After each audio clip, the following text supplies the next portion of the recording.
Good morning, everyone, and welcome into another edition of WST Sunday Live. My name is Connor Hrabchak. In a moment, I'm going to be joined by my co-host, Lyss Houde.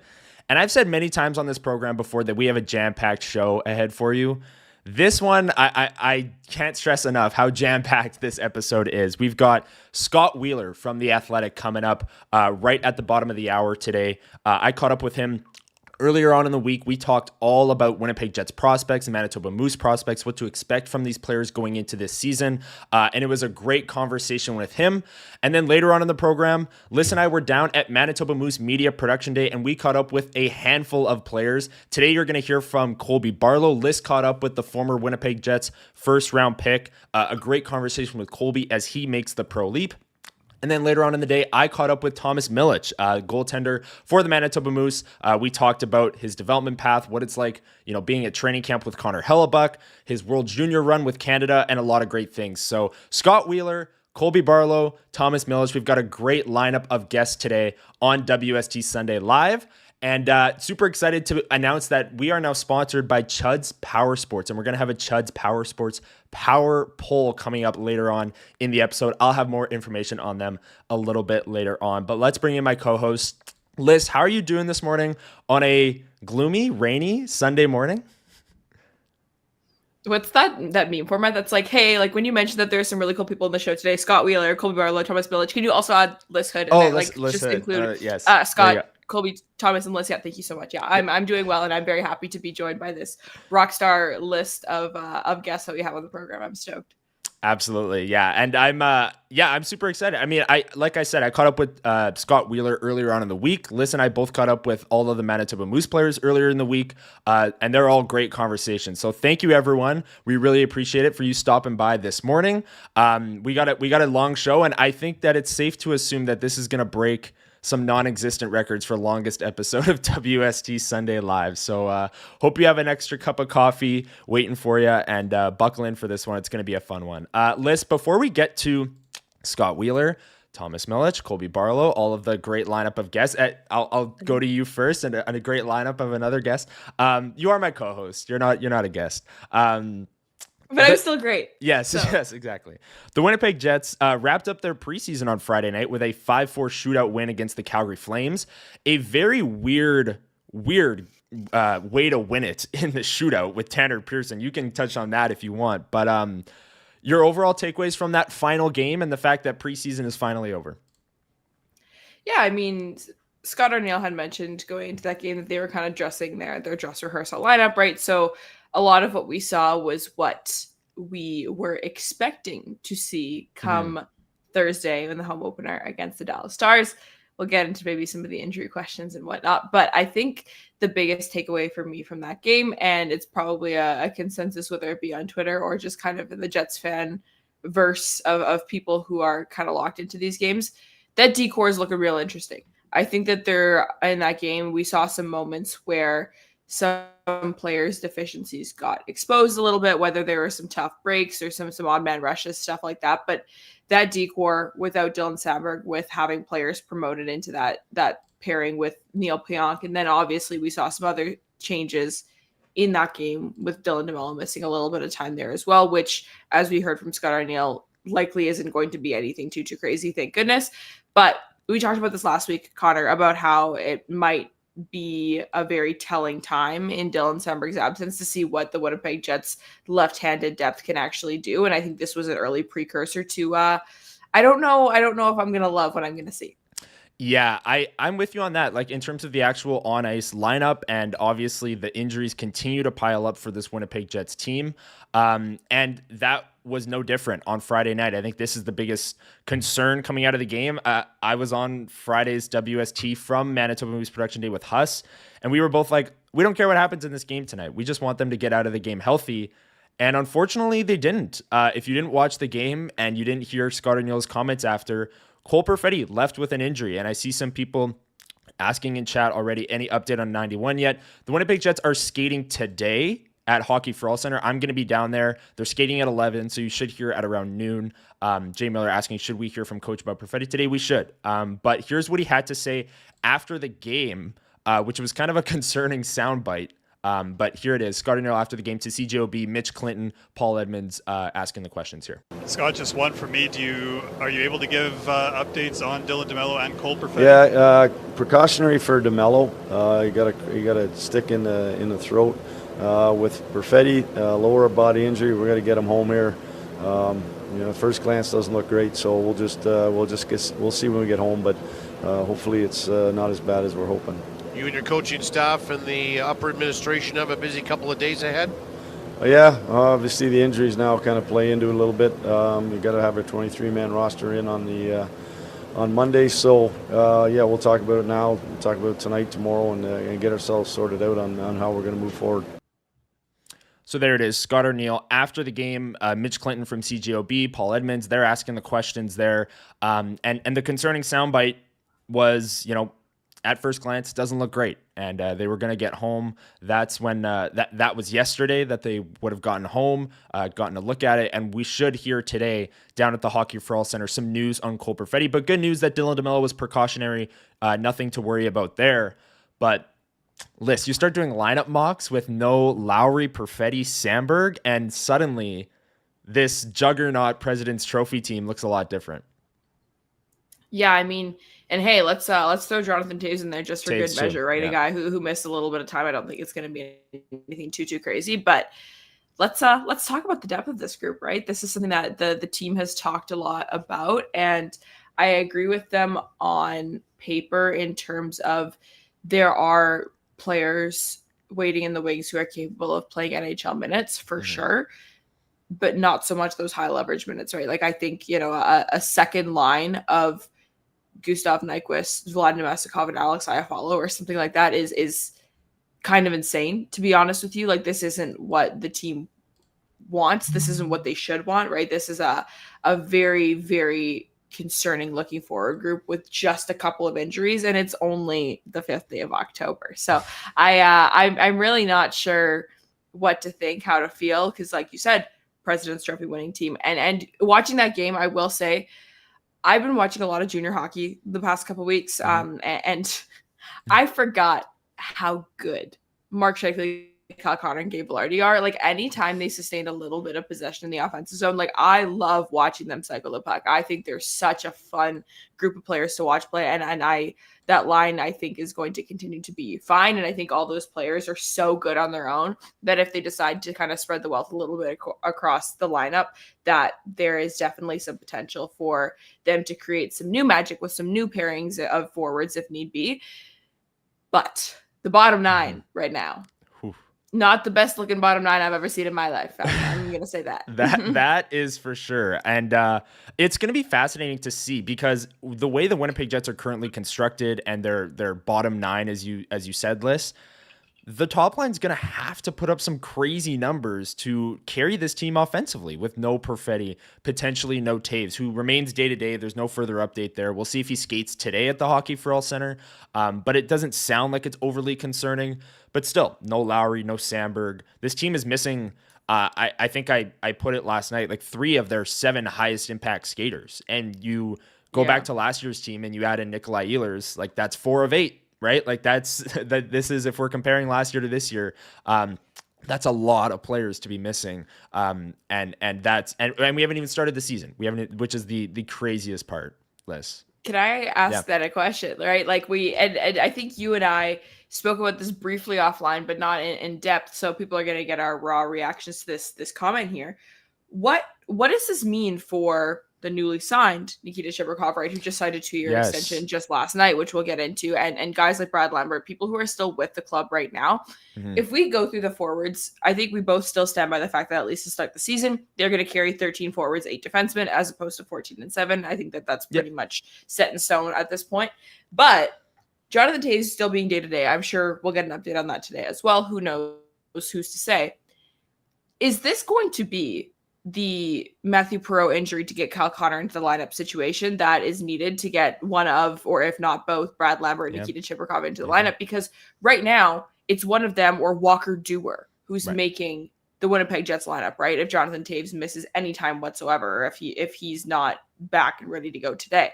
What does this mean for those guys? Because we've talked about how injuries are probably going to be what brings them into the lineup, and here we are. Maybe we thought this would be in like December or something, but we are here right now. And yes, some of the guys, Adam Lowry has the timeline. Jonathan Toews doesn't sound serious and all this different stuff. But what does it mean for them, do you think? Yeah, I don't know. Like I go back and forth on this. It should be good news. It should be like for those guys, for Nikita Chibrikov's chances of playing on Thursday, for Brad Lambert's chances of playing on Thursday. It should be good news, but I just don't know if it is. I don't know if the Jets are really set on having this very veteran-heavy lineup to begin the season here. And Nikita Chibrikov is a player that I've said many times on this show, I thought he's had a great camp. I thought he's looked great in the games as well. Brad Lambert, I haven't been as impressed with, but I thought he's gotten better by the game. Same with Braden Yeager. Colby Barlow has been impressive to me. So there's a lot of prospects kind of knocking on the door here. And I wouldn't be shocked if any of them make the team. But I keep saying this over and over again, and I've said this like years on this show now, like going to the start of last year. Whenever the Jets have a decision between putting someone on waivers and putting a prospect in the lineup, putting a prospect down to the minors that doesn't need waivers, the easy decision, and then playing a veteran versus making the tough decision and putting a veteran on waivers to play a prospect that might be ready right now. We've seen how they've made those decisions in the past, and I just don't think that that's going to change. It's good news for Nikita Chibrikov and Brad Lambert.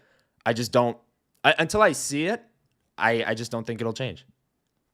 And we did talk about this last year, right? When Nikita Chibrikov comes out, 2 goals, 2 games. It's like, what else could he possibly do? And yes, it totally did happen. And I think it was actually you who you fought this tooth and nail with our former co-host Jacob Stoller, where he's like, but we've never seen a player come up and make this sort of impact to this degree. So we don't know what the precedent is because there isn't one. And you were like, but it doesn't matter. The performance is kind of irrelevant here. It's just the entirety of the contract structure situation that means everything here, which I think is true to an extent, but also like, I don't know, man, like at a certain point, if it's, Nikita Chibrikov or Brad Lambert or whoever you have who's playing really, really great hockey and the likes of Walker Dewar, like, come on, like, I don't know what we're doing here, man. And I think that there also is a difference, in my opinion, between if the injuries looked a little bit different and the odd man out with someone like David Gustafsson, who I think now probably draws into the lineup, right? Like, I don't know if the Winnipeg Jets have the same degree of loyalty to someone like Walker Dewar. I think that there's some loyalty to Parker Ford. I think that there's some loyalty to David Gustafsson. I think that there's also a little bit to someone like Tanner Pearson, who has a bit more of an established NHL career and all these different things. Walker Dewar is kind of inconsequential to me. So I think that, I don't know. I really do think that there is a possibility to get one of those more like higher octane pieces into the lineup here, because I just think that they can't not be looking at that bottom 9 like we are right now and going, okay, what are we going to do about this? Yeah. And it does really change things as well with the severity of the Cole Perfetti injury, because if he's out a week or two, I don't think that they'll do the whole waiver game with a forward to get Chibrikov in. But if he's out longer, more of a Dylan Samberg situation, they might want a longer look at a Nikita Chibrikov. So we'll see.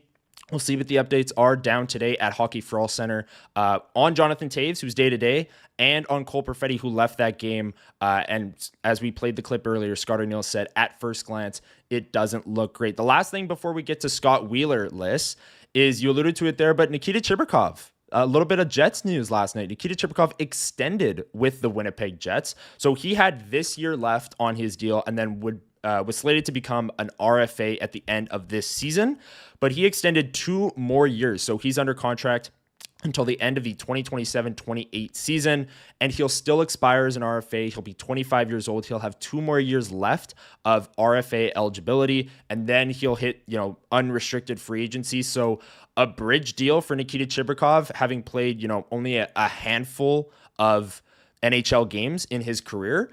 But I think this is tidy work from a Winnipeg Jets perspective, where you're essentially extending his entry-level contract 2 more years here, and it's 2 years where you need players on ELCs to contribute in your lineup. And by all accounts, Nikita Chibrikov will be that, whether it's this year or the next 2 years, but he'll be that over the duration of this deal. Yeah, talk about cap efficiency, right? Like there's so much potential for that to be a really important piece in the lineup, where when so many forwards are making, those $3 million deals, $5 million deals, like you need to have that flexibility, even with the cap changing in the way that it is. Like having someone who can come in and contribute on a 6-figure deal is out of this world awesome. So that's very exciting for the Jets. I don't know if I understand why Nikita Chibrikov's camp chose to lock this up right now, because if Nikita Chibrikov comes in, and like I keep alluding to the Kyle Connor situation, I understand that they're different players, but yeah. For context, if people don't remember, Kyle Connor ended up becoming a massive part of the Winnipeg Jets lineup in 2017-2018 when an injury opened up a spot for him to come into the lineup, and they're like, holy smokes, we can't get rid of this guy now. And he has been a top line player on the team ever since. There is potential that, 6 months from now, Nikita Chibrikov has walked his way into being a multi-million-dollar player, right? Mm-hmm. Like I find it surprising that, especially with there being control, like obviously this deal was going to get done at some point, whatever, that they wouldn't hold off a little bit, especially if because of how low the AAV is across both years. But I don't know what those conversations look like, so I'm not sure what the reasoning is or anything, but I agree with you. Tidy work from the Winnipeg Jets, because this looks great. Yeah, and I did see people in chat asking if it's a one-way contract or a two-way contract. It is a one-way, and common misconception is that one-way, people think one-way or two-way affects, what their waiver eligibility is. That is not the case. It just affects the money. Yeah, the money, how much they're getting paid, whether they're down in the AHL or not. Nikita Chibrikov will not be waivers exempt next season. So right, he'll have to pass through waivers, and he will get claimed. So it's almost like this deal, in a sense, locks him into the Winnipeg Jets lineup next season. Again, barring him coming in and looking out of place, where he would go on waivers and still not get claimed. He's a 2nd-round pick, but has gone through his kind of development path here, and for the next 3 years now, this year and 2 after, he'll be a big part of this organization and be counted on for bottom 6, maybe even middle 6 minutes at times for the Jets. So yeah, Doug asking. He gets that for the Moose too. It's almost a moot point, but yeah, he would technically if he cleared waivers or whatever. But that's the thing with those one-way deals, is that and I think that I feel like Dominic Toninato is one of the last guys that I could circle where it's like you could clear waivers, and I believe Dominic Toninato's last contract was a one-way, so he was making like bank with the Moose, whereas a lot of these other guys, when they go through waivers, they go down and they're making pennies on the dollar compared to what their NHL AAV is. Right. Yeah. So that's a good deal. I might be for wrong Chibrikov. on that one though. I'll have to look into that. Sure. The Toninato deal. Go back and take a look. It's full sicko mode. We're looking at Dominic Toninato in the Exactly. All right. Well, let's get to our first pre-tape of the show. Like I said, if you're just joining us, we have a lot of guests on today's show. We have a jam-packed show. Lyss, a great co-host, joined me off the top. And then we have Scott Wheeler joining us right now. We're going to get to that interview. But later on, we've got Thomas Milic and Colby Barlow from the Manitoba Moose joining us on the show. Lyss and I caught up with them at Manitoba Moose Media Production Day. So stick around. But right now, let's get to an interview I had with Scott Wheeler from The Athletic earlier in the week.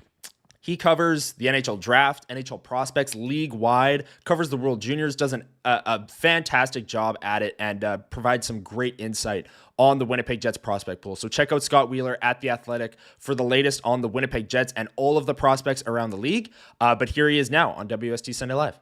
Right now on the show, we're going to be bringing in Scott Wheeler from The Athletic. He covers all NHL prospects from the draft, when they're drafted, their development paths, and covers them at a very high level over at The Athletic. So we're super excited to have him on. Scott, thank you so much for taking the time. Welcome to WST Sunday Live.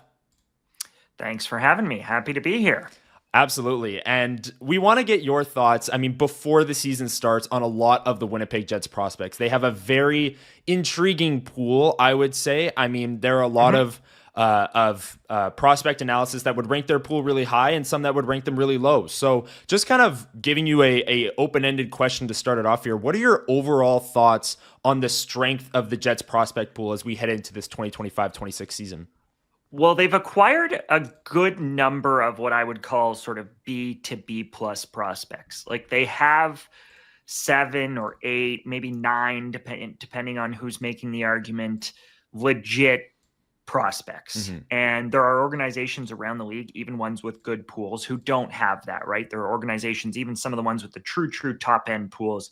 Sometimes they only run 4, 5, 6 players deep rather than maybe 7 or 8 players deep in terms of legit potential future NHL prospects. The difference between their pool and what I would qualify as the true upper echelon pools in the league is that they don't have a projectable top of the lineup player. They don't have someone who's going to play on your first pairing, be a starting goalie, play on your first line, right? I think Cole Perfetti was in terms of recent guys that they've had, Cole Perfetti was probably the closest to that. And then before that, you got to go back to Josh Morrissey and Mark Scheifele, right? They don't have that level of talent in the pool. Brad Lambert is a good prospect. Colby Barlow is a good prospect. Sasha Boumedienne is a good prospect. You go down the list, Braden Yager is a good prospect. Elias Salomonsson is a good prospect, but they're going to be good players for you, maybe even very good role players for you. Middle 6 guys, maybe in Boumedienne or Salomonsson's case, you're hoping they can become sort of a number 3, number 4 for you, but are probably more safely a number 5 or a number 6 for you. Those are important players. Like a 4 or 5 defenseman makes $5 million in the NHL nowadays, right? So those players are still valuable. They will still help the Winnipeg Jets. They will still extend their window with this veteran group that they have, but they aren't going to be needle movers. When Scheifele's gone, when Hellebuck eventually retires, they aren't going to be that level of player. They aren't going to be your true drivers. And I don't think, frankly, anyone would describe a Braden Yager or any of those players as having that kind of a ceiling. So that's sort of the missing piece of the puzzle. And that's a byproduct of not picking high, right? Like you typically get those guys in the top 10 at the draft, and they just haven't had those chances. Colby Barlow, I believe, was an 18th overall pick. Boumedienne, obviously, last year was 28th. They just haven't had those sort of true upper echelon types. Obviously, in Rutger McGroarty, they had a player who was drafted near the top 10 and then swapped him for another player in Braden Yager who was drafted near the top 10. But even still, those aren't, I wouldn't qualify those as A prospects. Yeah, I agree. And I was just about to say that I do think that the one, the byproduct of maybe having a bunch of B plus prospects is picking late. And last year you brought it up with Boumedienne, 28th overall. We'll talk about him a little bit later on. I agree with your assessment of the Jets prospect pool. I think where Jets fans might disagree is in Elias Salomonsson's case, and that's where I want to start. I think Jets fans are very, very high on him becoming, potentially a top 4 defenseman one day, or a Dylan Samberg-esque defenseman, as we saw this past year for the Winnipeg Jets. Making the pro leap last year from Sweden to North America, he played his first full season with the Manitoba Moose, and by all accounts, had a great year. What are your expectations going forward for Elias Salomonsson, and would you agree that he's maybe the one guy in the prospect pool that pushes that a little bit, or do you see maybe someone else in the pool as the top prospect in the Jets pool? No, Elias would be my top prospect. I think it's him, and then a cluster of whether it's Yager or Boumedienne. Those tiers, I would say that Colby Barlow, unless he adds a little bit more pace to the skating, is probably maybe a cut below those guys. Brad Lambert is just a wild card. I don't know. I don't think anybody really knows what to make of Brad Lambert or what he's going to become. So I think at the top, it's some combination of Boumedienne and Jäger behind Salomonsson for me. And Elias is interesting because he's got the body, he's got the frame, he's physical, he's competitive, and then on top of that, he's a high-end skater, and his skating is his greatest strength, right? Mm-hmm. So in and of himself, with those attributes, you've got an NHL defenseman. Like, that's, if you're checking a box of what NHL teams covet in defensemen these days, it's 6'2" to 6'4" D who can skate and move pucks and play in transition both ways and add a physical element. And that's what Elias's game, that's the identity of his game. So I don't think there's anything really standing in his way from becoming a second pairing guy. And a second pairing guy is a big deal. Like, it might not be a true needle mover, but a second pairing guy who's cost controlled, who's on an ELC, or even if he starts as a third pairing guy and becomes that sort of second pairing guy on his first RFA deal, that gives you something that not every team has, right? Not every team has a young, excellent defenseman who can play 18 to 20 minutes a night if that's what he becomes at an early age. I think he will be that in the prime of his career, but being that while he's still quote unquote cheap, that's a difference maker. That's, in a cap world, that's what matters, right? So I'm fascinated to see what he does with it over the next 2-3 seasons, the steps that he can take. I think he's ready for the jump, and I'm looking forward to seeing him sort of get that first NHL test. Yeah, the first NHL test is going to be, one that Jets fans are very, very excited for. And just to bring it back to a point that you made earlier, a second pair defenseman, I mean, both Jets second pair guys this season got new contracts. Neil Pionk got paid $7 million and Dylan Samberg got paid $5.75 over the term of their contract. So that's not insignificant if Elias Salomonsson's ceiling is a top four defenseman. Some Jets fans might scoff at that, but that's totally a positive outcome for the Winnipeg Jets and what I would classify, and you did too, as their top prospect. Another one that maybe would give some pushback on being the top prospect in the group is Brayden Yager, just because of how polished he is at such a young age. By all accounts, what have you seen from Yager? And he's a guy that's making the pro leap this year. He's not going back to junior. He's 20. He's playing with the Manitoba Moose. Might get some NHL time, over the next couple of years here. What are your expectations for him as he makes the pro leap? Yeah, look, Yager is a good player, great kid, the kind of person you want culturally within your organization. Everybody will always say good things about Brayden Yager. He's a center. He can skate. He can shoot it. He can handle it. He can play make. He's worked on his playmaking to become a sort of more diverse playmaker in his early years in the WHL. He was more of a straight line shooting winger / hybrid center. And then really worked, coming out of his 16-year-old year, really worked on his play off the puck to become a very reliable center, became one of the better two-way centers in junior hockey. And then from there, just sort of added elements here and there. The question with Yager has always been, despite progress on the playmaking side and the facilitation side, despite progress in his skating, which I would qualify as about average, despite being a very well-rounded player, a very well-liked player, despite having a clear NHL release and NHL shot that should at least give him PP2 upside, the question has always been, is there enough offense? Everybody has kind of just been waiting for Brayden to score more and produce more. And he always looked like a top player in his age group, and he was treated that way by Hockey Canada. And he was a go-to player for them at the U18 and U20 levels. But the production never popped. He never had that 120-point WHL season. He never really completely dominated and was clearly the best player on that Moose Jaw team. There were times where Jagger Furcus of the Seattle Kraken and Denton Matejchuk of the Columbus Blue Jackets were the top players on that team. And he just never really became one of the 3 or 4 best players in the WHL without a shadow of a doubt, for example. Like, he was always just among the group in the WHL of the best players. He was among the group of the 20 best Canadians, and obviously wore a C for Canada and was a counted upon player for Team Canada internationally, but never really elevated past that to become sort of the defining player in his age group or one of the true top prospects in his age group. And As a result, he was taken 14th overall instead of inside the top 10 kind of thing.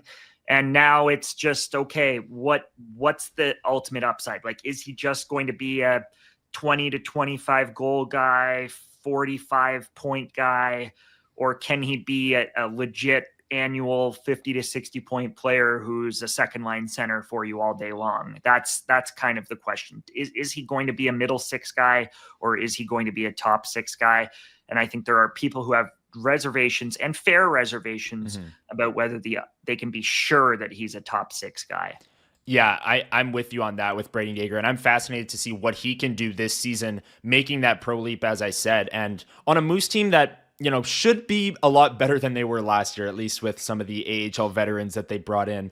Surrounding him with some talent, I think, can really help him this season. One player where offense is not the question, and really it's the rest of his game that's the question, is Colby Barlow. You brought him up earlier, needs to add a little bit more pace to his game. We actually spoke to Barlow at the beginning of training camp, and he spoke about how he cut a lot of weight this summer, and he's feeling faster and more explosive. Do you think that that can help him, as he also, alongside Brayden Yager, makes the pro leap with the Manitoba Moose and looks to carry some of that offense into the pro game in the AHL? For sure. Look, Colby got off to a slow start last year. He would tell you that. They switched coaching staffs and sort of moved on from Steve O'Rourke and under a new coach in Brad Malone, who's now quickly made the jump from the OHL level with the Oshawa Generals to the AHL level with the Pittsburgh Penguins organization. Under a new coach in the second 2/3 of the season, he really started to put it all together. We saw the Colby Barlow, who'd scored 40 goals as a 17-year-old and who'd been one of the most consistent goal-scoring players, goal-scoring wingers in particular, in the OHL over the previous 2 seasons to last year, and then obviously last year in a third season, especially in the second half. I was at most of their playoff games in Oshawa last season, and there were nights where his line really dominated. Him and Callum Ritchie and Noah Powell, they took over games. They looked bigger and stronger and heavier than everybody else. There were nights where he was generating 8 to 10 shots on goal, and he just looked like a top player. Now, there were also nights, even in that playoff run, where he just looked like he didn't have it that night. He looked like he didn't have enough pace. When he doesn't play with enough pace, he can get himself into trouble. He can get caught by sort of trailing forwards. He can sort of put himself in bad spots, shoot into shin pads, overshoot it. He's an imperfect player. He's a very competitive kid. He works hard. He'll go get pucks. He's been a captain in the OHL, obviously, prior to Oshawa, I know, in Sound. He's been like a very, very consistent player in the OHL. The question has always just been the skating. The skating is below average. I don't think he's a poor skater. I don't think it's a major issue. But the skating will need to come if he wants to be more than just a bottom 6 secondary scorer at the pro level. So if he's cut some weight and he's focused on that this season, that's fascinating to me, because I think that can be big for him. He's always been a very big kid. Like, I remember his CHL top prospects game. They had him sitting next to Brent Seabrook, who was a coach on that team. And because he was one of the captains on that team, he was in the front row of the photo. And I remember speaking to a scout at the time in his draft year who said, you could go either way on which one between him and Brent Seabrook, a 40-year-old man, which one was playing in the game and which one was a retired potential Hall of Fame player, right? Like, he had the full beard. He matured early. And the worry with those kids is that they are maxed out, right? That the kids who look like men at 16, 17 years old, and Aaron Ekblad was the same way when he was in Barrie, that they're, what's next for them, right? Like, where's the development runway for those kids when they mature and grow up before some of their peers? Very different than a Brad Lambert, who was this skinny kid at that same age, right? So that part of it has always been interesting to me. And if he's lost some weight and is a step quicker, I think that's an important progression for him. Yeah, for sure. That's something that we've been saying on this program as well. And by all accounts, he has lost the weight, and this preseason he's shown well in the opportunities that he's gotten for the Winnipeg Jets. So we'll be watching him with the Manitoba And he can Moose. rip it, man. Oh Like, yeah, he pro can level shoot it. shot. Yeah, that's something that you can always lean on that shot as being his like selling feature. It was the rest of his game, and I thought you outlined it really well there. And it's so funny. I mean, he's making the pro leap. He's 20 years old. It looks like he's been 35 for the past 5 years. It's kind of interesting to think about it that way. A player who definitely doesn't look 35 and looks a little bit younger is Sasha Boumedienne, the Winnipeg Jets' most recent draft pick, who was actually the youngest player in the NCAA last season. The Jets took him 28th overall, left shot defenseman. What can you tell Jets fans about Sasha Boumedienne and what they can expect from him as a prospect? Well, as with Sal Monson, it's all about it. The foundation starts with the skating. Sasha is an excellent skater, north-south in particular. He's got good edges too, in terms of his lateral mobility and falling back onto his edges, but really in straight lines, just a really, really smooth, almost elegant skater up the ice and down the ice. So that part of it will always be the foundation because of his ability to skate. It allows him to gap up, it allows him to angle, and it allows him to transport pucks and carry pucks. That's always been an asset. Another player who, despite not having gaudy goal totals, also has a big point shot. Like Sasha has a pro level shot. It's one of the first things people talk about when they talk about him. I think we've seen it, or his coaches will say that they've seen it more in a practice setting than in a game setting. But the belief is that the goal scoring is going to come at the college level once he becomes an upperclassman, once he's a junior and as potentially a senior, if he sticks around for his senior year. There's belief there that he can shoot it, that he could score 8 or 10 goals in a 30 to 40 game college season, right? So that's big for him. And then the areas of growth are in the decision making. The big criticism from scouts all of last year was just the way that he handled the puck and some of the mistakes that he made handling the puck and over carrying it and bad passes and not making the right reads under pressure. The talent is there. The skating is there. The frame is there.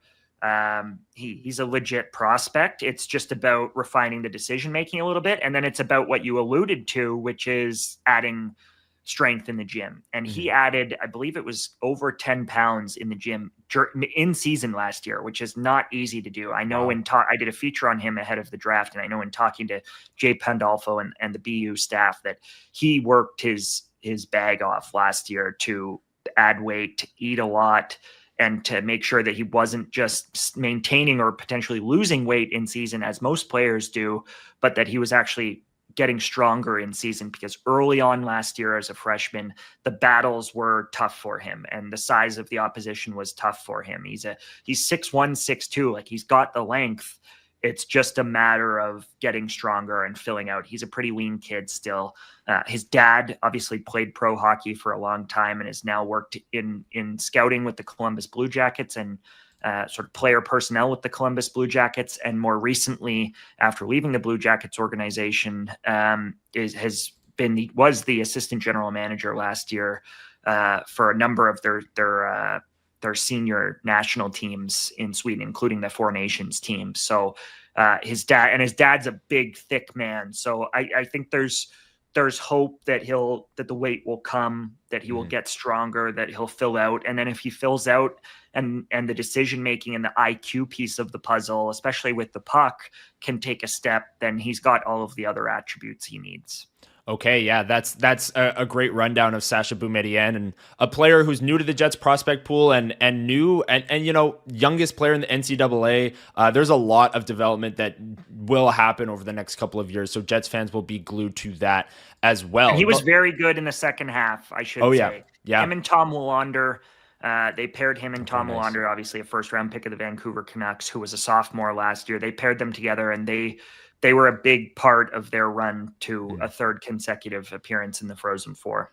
Okay, yeah. So Boumedienne, really a fascinating prospect for me, and especially, you know, the Jets took him so late in the first round too. You never really know after maybe the top 15 prospects every single draft. It's just kind of an open-ended selection there in the draft. So that'll be something that we'll be watching for. Absolutely. The last Jets prospect I want to ask you about, Scott, is Kieran Walton. The year before this past one, he had 43 points in the 2023-24 season. And then last year jumped all the way up to 92. He's a 6'6" center. Says he models his game after Tage Thompson. He's a former 5th-round pick.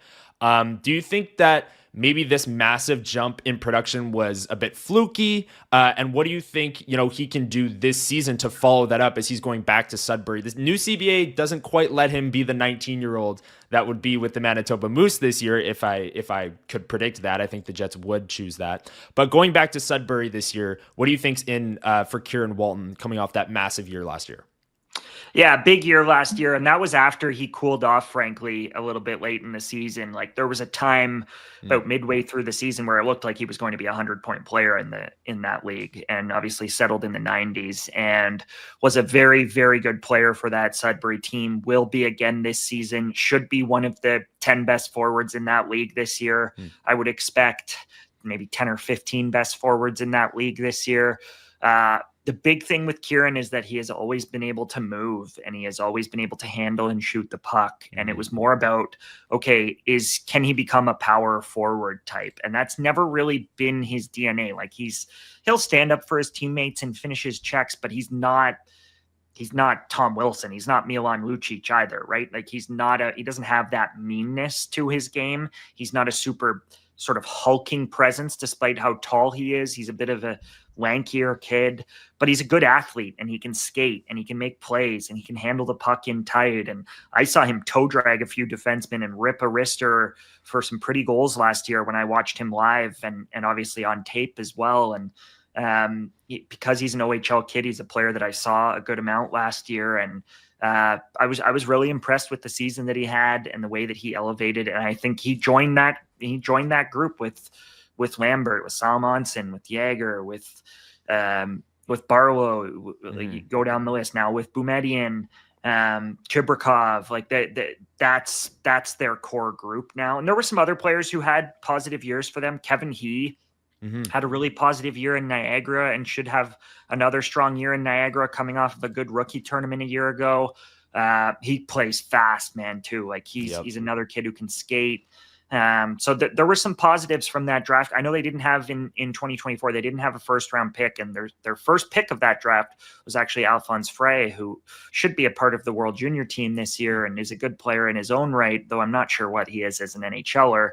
But they had some positive developments from that class with he and with Walton as late round guys. So full credit to the Jets scouting staff on those two, because even if he or Walton just become good AHL players for them, or maybe a call-up option somewhere down the line, that's good value in, I believe, the 4th round for he and the 5th or 6th round for Walton, right? So lots to be excited about. And at the end of the day, to quote the former Leafs head coach Mike Babcock, he's 6'5", 6'6" every time he touches the ice, and that's not going to change.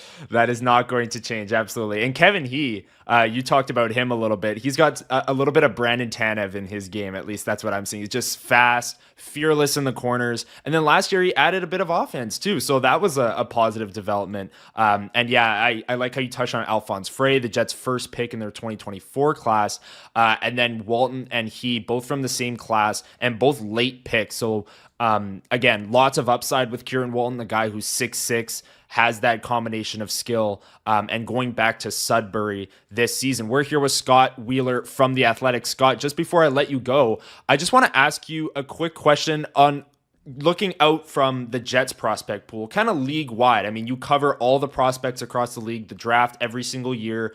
What are some prospects that, when, you know, fans are just watching hockey every other night, that you are really fascinated to see how they make the pro leap this year, maybe contributing to NHL rosters or AHL rosters across the league?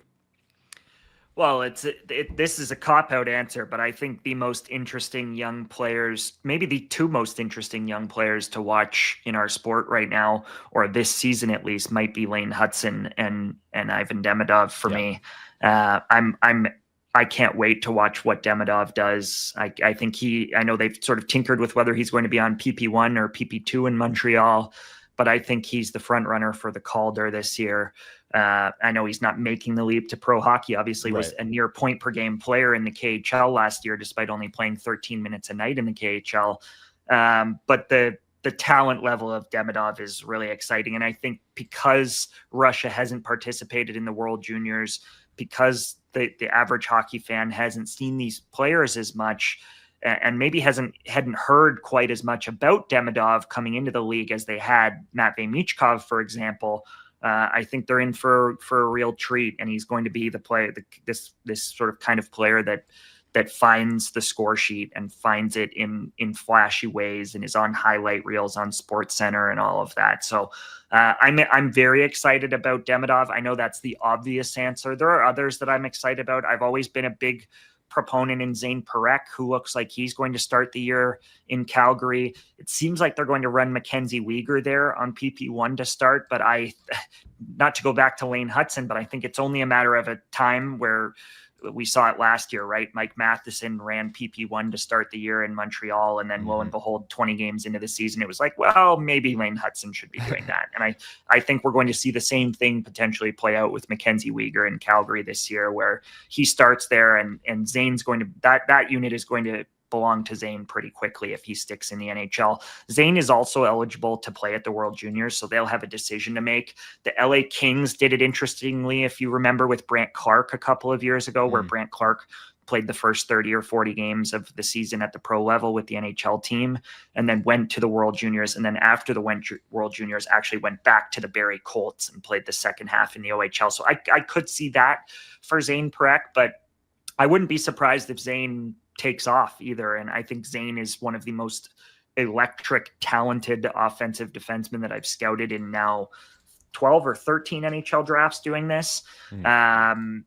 Zane is a special talent. Like I think we're going to see him maybe not do what Erik Karlsson did in the prime of his career, where Erik Karlsson became a 100-point guy, but I don't think like 70 points, that kind of, like, I don't think that's out of the question. And I don't think he's Shane Gostisbehere or Mike Green, some of the guys who did it strictly through power play and through all offense.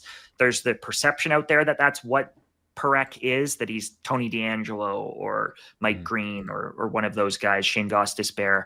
And I think he's going to defend in the prime of his career better than that. So those are big names, but those are the two. Probably Demidov and Parekh are probably the two young players who are making the jump this year that I'm most excited to watch.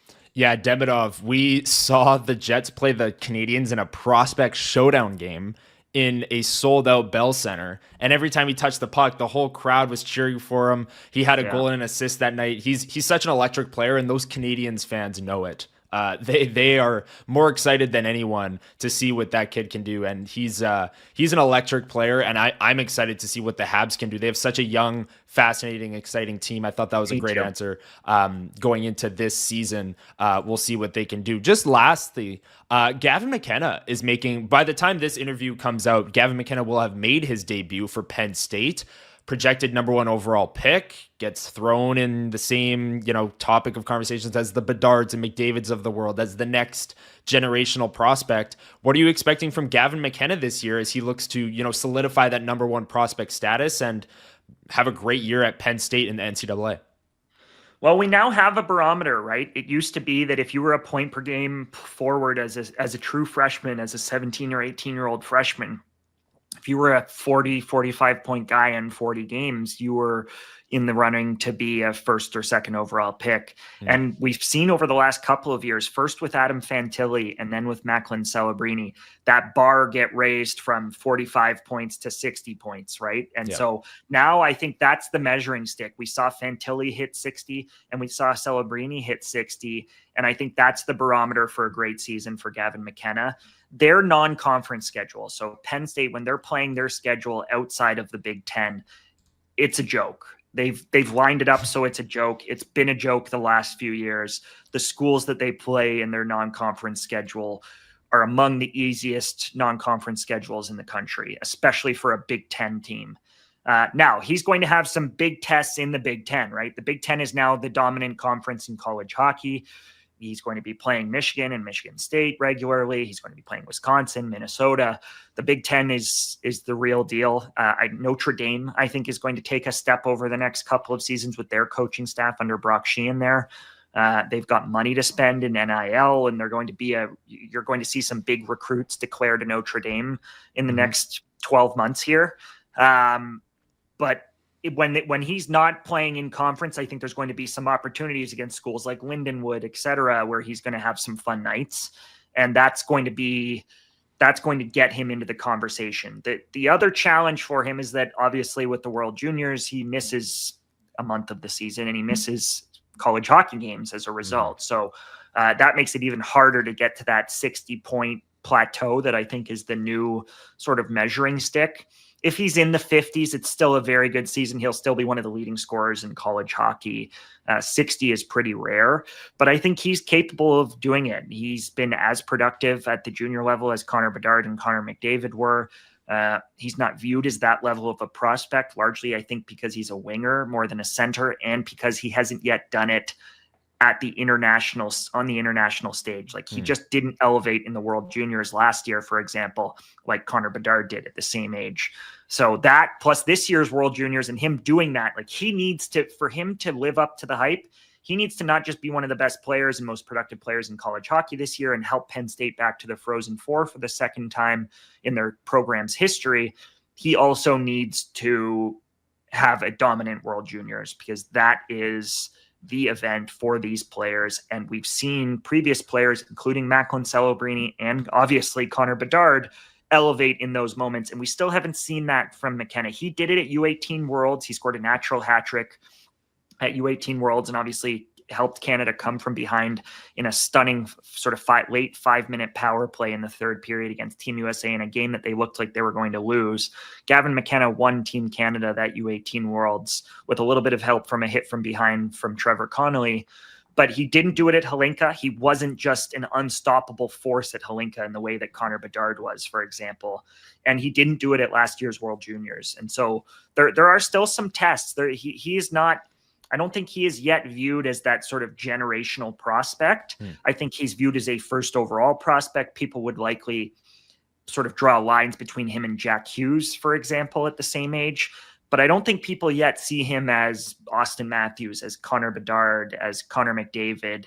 And so this year is for him to demonstrate which tier he belongs in. And I'm fascinated to see how it all plays out, not just at Penn State, but into the World Juniors, because Canada, coming out of 2 quarterfinal losses, they need a gold medal this year, and he needs to be their best player. Yeah, absolutely. Canada looking to get back on track at the World Juniors. Every time you bring up or anyone brings up the Bedard run in Halifax, I just get chills. Like that was just thinking back on it was every game, man. Every game. I joke about it. My colleague, a buddy of mine, Josh Clipperton, he's the Canadian press reporter. And I joked with him throughout that tournament that the tournament's 11 days long, and he wrote Connor Bedard all 11 days because he was the story every night, and he scored every night. And he made the biggest plays of the tournament, and it would be 3. People forget it would Thomas Militch made Jets a huge prospect. save. Yes. Thomas Militch in overtime of that quarterfinal game against Slovakia made a diving save. And if not for Thomas Militch and if not for Connor Bedard, we would be talking about 3 straight quarterfinal exits, right? So I'll never forget that tournament. I've been to some unbelievable World Juniors. Mason McTavish off the goal line in Edmonton obviously comes to mind. Kill Thomas's golden goal in Ostrava. The fight at the end of the Sweden USA gold medal game in Gothenburg a couple of years ago. But that Bedard run was different. Like and even the year prior at the canceled World Juniors as a 16-year-old, he wasn't supposed to be on that Team Canada. They weren't expecting to put him on that roster, and he scored 4 goals against the U Sports All-Stars in their camp, and they just had no choice but to put him on the roster as a 16-year-old. So I'm hoping we can see a moment like that from McKenna, where he just says, this is my team, this is my tournament. Absolutely. I'm the best player in this age group, and I'm going to take over. Yeah, absolutely. I'm hoping for that too. And the World Juniors, always one of the best times of the year as a hockey fan, when all the countries take it on with the under 20 roster. Scott, this has been an absolute blast. Thank you so much for taking the time. Before we let you go, plug what you've got at the Athletic coming out soon. Maybe the stuff you did over the summer as we are, closing the book on the offseason. I particularly enjoyed this prospect tiers list where, scouts ranked a lot of the young players in the NHL. Let people know where they can find your work and what you've got cooking at the Athletic. Yeah, we're full steam ahead now. I'll be in Brantford this weekend for an embed story that I'm doing with the Brantford Bulldogs that I'm excited about. They're the favorites to win the OHL title this year entering the season. I've got another one coming up with the Saginaw Spirit that I'm really looking forward to. I'll be at Penn State, Michigan State in early November for that series. At Michigan State, which I think is going to make it interesting. The school that Gavin McKenna said no to, and the Munsters and their fan section there, I think is going to let Gavin McKenna hear it, and they're going to come prepared with some chants, and it's going to be a lot of fun that weekend in East Lansing. And then from there, we're right into the World Junior season, and so they're not doing a selection camp this year. They're actually just going to name the roster this year. And avoid doing the selection camp with the U Sports team, but we'll be right into their sort of training camp, if you will. And then before we know it, it'll be Minneapolis. And obviously the storyline is that Canada's trying to bounce back and that the Americans are trying to go for the first time ever for the three-peat. So I'm looking forward to that. Yeah, that'll be awesome. And we're looking forward to reading all of your coverage throughout this hockey season and through the World Juniors all the way to next year's draft. Thank you so much, Scott, for taking the time and joining WST Sunday Live. Really appreciate it. Cheers. So there he is, Scott Wheeler from The Athletic. We really appreciate him taking the time, letting us know his thoughts on the Winnipeg Jets prospect pool. And he brought up there at the end the save that Thomas Militch made that ended up, leading to the Connor Bedard goal in overtime, and Canada went on to win gold at Halifax. I asked Thomas Militch about that. We will get to that conversation a little bit later on, but let's bring in Lyss. Lyss, any takeaways from that conversation with Scott? Always great insight as he, covers the league-wide prospects, but has a good pulse on the Winnipeg Jets prospect pool as well. Oh yeah, Scott's the best, and that was such a great conversation. Kudos to you for facilitating a fantastic interview there. I think my biggest takeaway is that I'm intrigued by how high he is on Sasha Boumedienne. I think that, you and I spoke a ton about how irritated we were, I guess maybe that's the right word, about the Jets hanging on to that pick and not sure how high leverage of a piece of a late first rounder is going to become to make it worth holding on to that when you could have used it as ammunition to bring something else in to really move the needle at the deadline last year.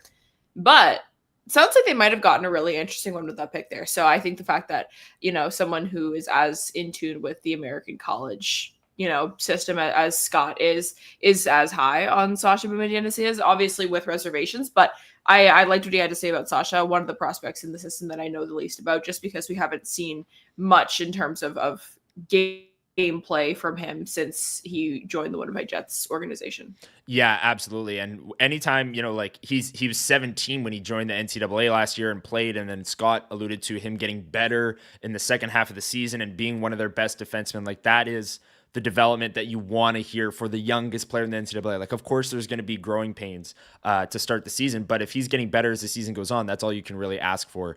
Lyss, we do have segments coming up a little bit later on. We've got our first ever Chuds Powersports Power Poll. Super excited for that. We've got Trending Up Down. We've got Burning Questions. But before that, we were at Manitoba Moose Media Production Day, and we caught up with Colby Barlow and Thomas Militch. So why don't you tee up your Colby Barlow interview for people, and we'll play that one first. Yeah, so that was a ton of fun this past week. Massive shout out to the Manitoba Moose team, to Daniel Fink, to Colin Peterson, to all those folks who set up a fantastic day. And, we got to have some really great conversations with the guys on and off camera, getting to know them a little bit. I think everyone's really excited for the year ahead, as you'll hear throughout these interviews and some of the other interviews that we'll share over the coming weeks.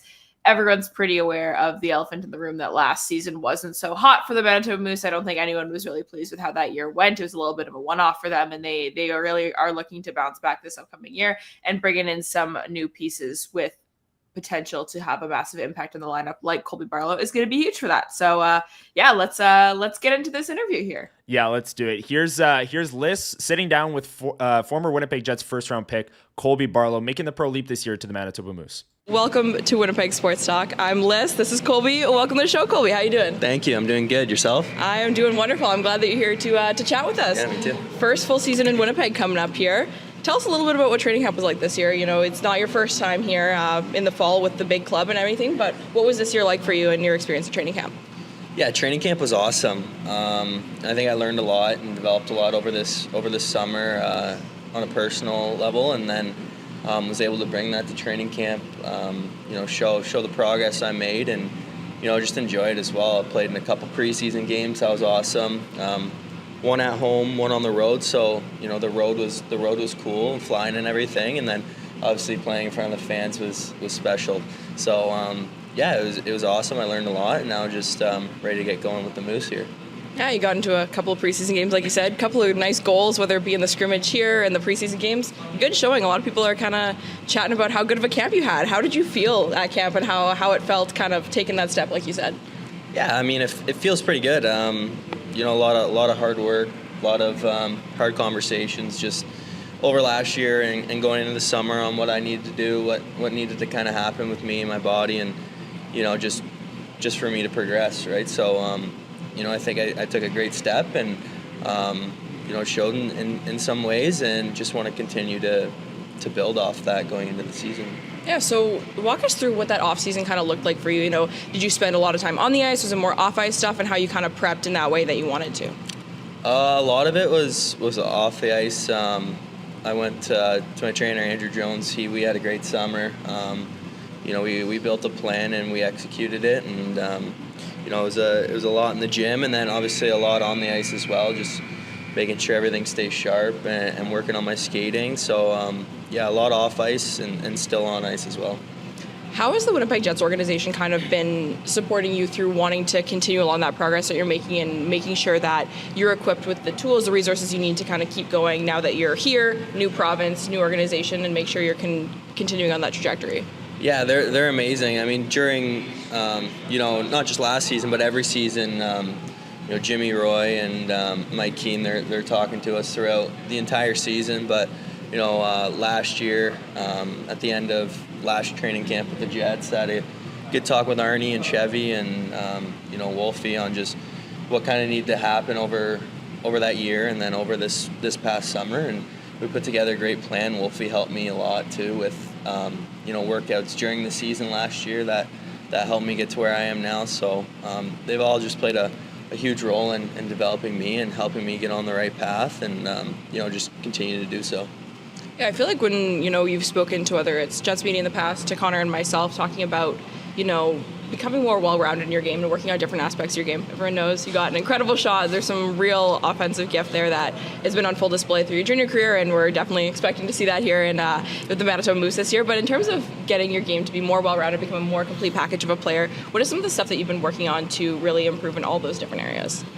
Yeah, it's a lot of little things that add up. I mean, getting pucks off the wall and in the D zone and just making that first pass out, or making sure you win the blue line and get it out in the defensive zone, and just managing, both blue lines and the red line, just stuff like that. And obviously winning 50-50 puck battles. Everyone's bigger and stronger going in, and you got to make sure you're ready to win those and compete every single night on those, and then obviously be really good defensively. I mean, you want to earn your coach's trust in that zone. So you play certain kind of minutes, and I think that's a big thing that I've been working on. Yeah, so last year, obviously, you went to a new team, new coaching staff, new situation that you're working with there, got to play some playoff games, all that good stuff. Now you're coming back here for another new coaching staff, another new team. It's a big jump going from junior to pro. What are you kind of expecting to be one of the bigger learning curves of making the pro jump this year? I think just, the pace of the game, and it's a longer season than junior as well. And you're playing kind of heavier games in a sense, just with the players that are out there. So I think that, but, I know the coaching staff pretty well now, through past camps, and the AHL staff is the staff that we bring that I had at rookie camp. So learning from them and having them on the bench for a few games already. So it's nice already know them through all the camps that I've been through so far, and I'm just excited to get started for sure with them. We're about a week away from the the season opener here. You're going to have the home opener against Laval. What does a successful start to the season kind of look like for you of getting your feet wet with the Manitoba Moose? I think just continue to build off camp. Kind of like I said before, just being good defensively, making those little plays that matter. And then just in the offensive zone, just try to do what I do, get my shot off, get to the net, get tip goals, just kind of stuff like that, just, playing hard. Yeah, for sure. There's another 2023 first rounder making the jump from the junior leagues to the AHL this year with you and Braden Yager, obviously someone you've gotten to know over the last year or so. What's it going to be like kind of being able to kind of take that leap together, support each other through the pro jump, and what it's going to be like playing with him? Yeah, for sure. We've kind of already been talking throughout camp and whatnot, helping each other out in different situations and, stuff that's happened in practice, working on stuff after practice together. I think we've already been doing that, which is awesome. And then, it's nice to go through that with somebody and relate to somebody. If you have a bad day or whatever it may be, there's a guy that, could be going through the same thing as you. And, we come to the rink together pretty much almost every day. So a lot of conversations. He's a great guy. And, we're both just really excited to get going and make the jump. Yeah, I think there might be some potential for some 5-on-5 pairings there, or maybe some power play between the two of you together. What do you like about his game and his skill set as a player that you think maybe you guys could kind of work together on the ice as well? Yeah, he's a great player all around. I think he's a complete 200-foot player. He's a great centerman. He's great on draws. He's got really, really good vision and plays with the puck, and he's got a great shot as well. So he's just a really, really good, well-rounded player, and it'd be exciting if I had the chance to play with him. Yeah, I think it's going to be really fun for Jets fans, Manitoba Moose fans to watch. I think they're looking forward to that kind of youth injection into the lineup, but there's also some new veterans joining the group as well. What do you think it's going to be like kind of getting this group together? There are some guys who have been around before, maybe who were on the team last year when they had a little bit of a down year, but really looking to kind of get off on the right foot as a group with some new blood and some existing players. What do you think kind of is important for you guys to make sure you're setting the tone right off the bat as a group to make sure that the season is a success for all of you? Yeah, I think just coming out together and prepared on, opening night. All the older guys and the guys that have played here have been awesome, talking to them and learning from them and just kind of, hearing what kind of the situation was last year. And obviously, everybody wants to have a better year and get going as a group together. So it's exciting that, everybody's ready to come in, everybody's hungry and get a new season going and have a great season. Yeah, I think everyone's kind of looking forward to it. Your first full season here in Winnipeg. Has anyone been giving you any kind of recommendations of whether it's things to do or places to try food or anything like that? You're getting into your first full season here in Winnipeg? We've been trying to find some restaurants. I heard there's a lot of great restaurants around, so we've been trying to find some good restaurants, us and the younger guys kind of, and just kind of taking it in day by day and kind of learning as we go. So no, it's been awesome so far. That's good. Well, thank you so much for joining us on the program. We wish you good luck on the season, and thanks for being here. Yeah, thank you. So there he is, Winnipeg Jets first-round pick Colby Barlow. Lyss caught up with him at Manitoba Moose Media Production Day. Lyss, your thoughts on that conversation? I mean, we talked to a lot of the players. We have interviews coming up on next Sunday's edition of WST Sunday Live as well that we'll play for people. But a great interview with Colby, who looks motivated for this season. Yeah, I really liked a lot of the answers that he gave about, in particular, I loved what he said about what he likes about Braden Yager's game. I'm really looking forward to that pairing. I think they're going to be really fun to watch. Hopefully we get to see some 5-on-5 reps from them, but we'll definitely get to see them together on the power play, which will be really, really fun. Saw some nice connection between the two of them at camp, and I think we'll continue to see that. And I think that just kind of in general, it's great to hear how excited he is about the upcoming year and the acknowledgement that there is a jump between going from junior to pro. So coming into that with the right mindset and the right mentality of what you need to do to stay in tune with yourself and your team to be successful, I think is really important. And it sounds like he's in the right headspace for that. So we really appreciate him jumping on the program with us. Absolutely. Yeah. Thank you again to Colby Barlow and to Dan Fink and Colin and all the people there at the Manitoba Moose for facilitating that interview. But that wasn't the only one. I caught up with Thomas Militch a little bit later on in the day. We talked, well, here, I'll just get to the conversation. I don't need to tell you what we talked about. You can just listen to it. Coming up on the show, though, we will have our first ever Chuds Powersports Power Poll. Liz and I ranked our top 5 teams in the Western Conference. So that is what our power poll is going to be on.